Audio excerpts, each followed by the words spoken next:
Hello everyone, my name is Suhara. Welcome to my presentation. We are a team of 3 members, Hanan PT, Mohamed Asheef TK, and Suhara RH. The title of the presentation is Performing Religion, Faith and Values by a Politically Contested Minority, Facilitation of Empathy and Forgiveness among Muslim Students and Teachers in India. This is the author details. Mohamed Asheef is doing his master's in psychology from Aligarh Muslim University, India.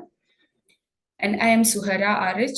I've just completed a PhD in social work from Jamia, Millia, Islamia, New Delhi, India. Hanan has completed her master's in statistics from Farouk College, Calicut, India. Coming to the introduction, India is home for roughly 170 million Muslims, which is 14% of India's 1.3 billion population. The current government, which came into power in the year 2014 and got re-elected in the year 2019, is evidently antagonistic towards Muslims. The government has introduced new policies that have the outcome of eviction of Muslims from their land.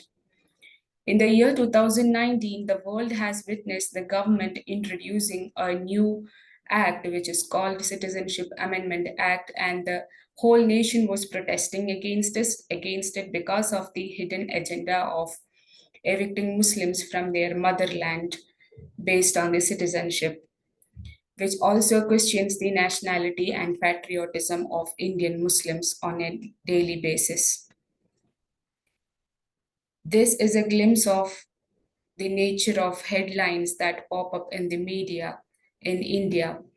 Muslims are being thrashed by the police for eating meat and making the life difficult every day for Muslims.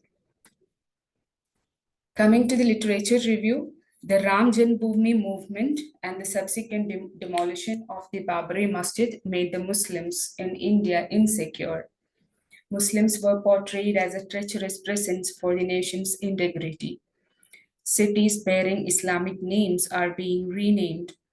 History textbooks are being rewritten to legitimize Hindu nationalist ideology. Derogatory terms and stigmatizing identities like Pakistanis, traitors, and terrorists were used freely and openly and imposed on Muslims. If the first Indian nationalism was civic, territorial, plural, and inclusive, the current day Indian nationalism is only about division of its citizens on the basis of religion. And it is in this backdrop the current study is located, where we are trying to understand how do young Muslims position themselves in the chaotic situation and how there is no retaliation, no major retaliation from the Muslims against the government. The research questions are, do teachers and Muslim students differ in their religiosity and moral reasoning? The idea behind choosing teachers and Muslims as two groups of the study is we are trying to understand it from the generational perspective. The Muslim students are the current day, the youngest generation, which is in interaction with the news media and the day-to-day atrocities against the Muslims. And one generation above them is the teachers, and these two generations are coming in contact through educational institutions. And understanding the differences in their religiosity, moral reasoning, and value beliefs can give an idea of how these atrocities or the current political scenario is having an impact on the students, and whether this has forced them to move away from their religion or stick closer to their religion.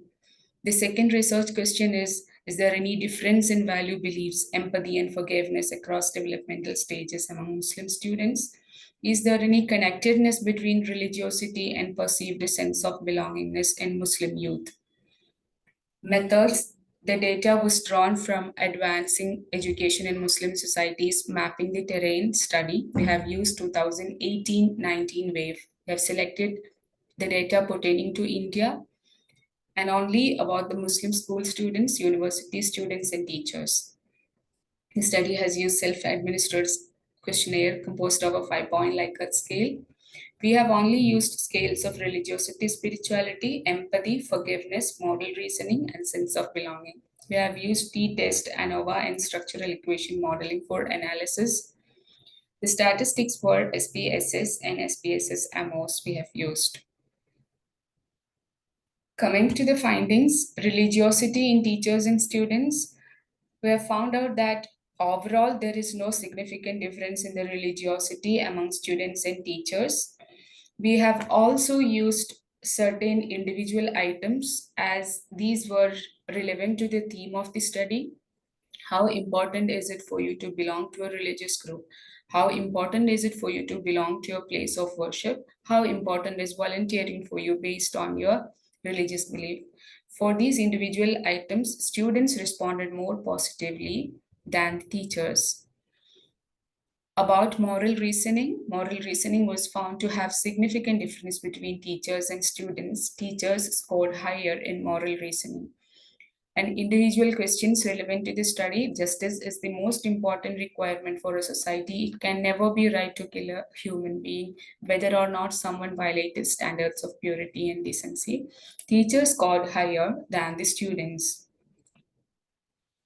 Empathy in teachers and students. Empathy levels among university students and school students differ significantly, where school students scored higher. Empathy among teachers and students also differ significantly, where teachers scored higher. And the individual items we have analyzed, and we found out that these are the items where school students scored greater. I believe there are two sides to every questions and try to look at them both. I enjoy making other people feel better. I get a strong urge to help when I see someone who is upset, etc. Forgiveness in teachers and students. School and university students do not differ in forgiveness. Students differ in forgiveness subgroup decisions. The subgroup called decision significantly compared to the teachers. Forgiveness level of teachers and students differ significantly, where we found that teachers scored higher in forgiveness. Individual questions we tested were: I derive my ability to forgive for my religious spiritual values. Even if someone wrongs me, it would be wrong to seek revenge. Over time, a person's forgiveness of another will usually come about by itself. The teachers scored higher. Connectedness between religiosity and sense of belongingness was analyzed using structural equation modeling. The three subscales were analyzed independently: relatedness, schooling, and social support. And we found that religiosity has positive impact on all the subscales of sense of belongingness. Relatedness, schooling, and social support had good model fit as the p values were within the threshold level. It was found that only 13% of the total variation in relatedness is explained by religiosity, and only 15% of the total variation in schooling is explained by religiosity, and 15% of the total variation in the subscale social support is explained by religiosity. This is the path diagram of connectedness between religiosity and sense of belongingness in SEM model. The first diagram is religiosity and social support, second is religiosity and schooling, and third is religiosity and relatedness. Coming to the discussion, Muslim students and teachers maintained their affinity for religion despite the contentious political context. This is what the findings revealed. It could be explained by the social identity theory, where individuals identify themselves in relation to the social group they identify with. And there is a tendency to stay close to the group identity when there is threat to the identity they project, which could be explained with the current political circumstances in India. And the greater level of moral reasoning, empathy, and forgiveness in teachers can also tell us about the hopeful future where there is a possibility for value transmission from teachers to students in educational institutions, as these institutions have a strong stake in promoting cross religious, cross racial, and cross developmental stage interactions. And this also tells about religion has having indelible influence on the youth, as it could be the values they carry from the formative years into early adulthood that helps them navigate a social life. However, we should also be cautious about the generalization of the findings to the whole of Muslim student population in India, as it is not a representative sample. However, our study has found agreement with other studies conducted with Muslim communities and Muslim students in particular. Kaur in 2021 has observed Muslim communities in the current day political scenario have the desire for education, development, and a wish to be part of the idea of the nation on their own terms, speaking to their own religion. Studies have also established positive, significant relationship between religious commitment, levels of happiness, self-esteem, and positive attitudes in Muslim students. These findings emphasize the basic tenets of Indian democracy, where secularism allows its citizens the right to practice and profess their religion, and Muslim students are not compromising on their religiosity or religious value beliefs uh, due to the political context. Thank you.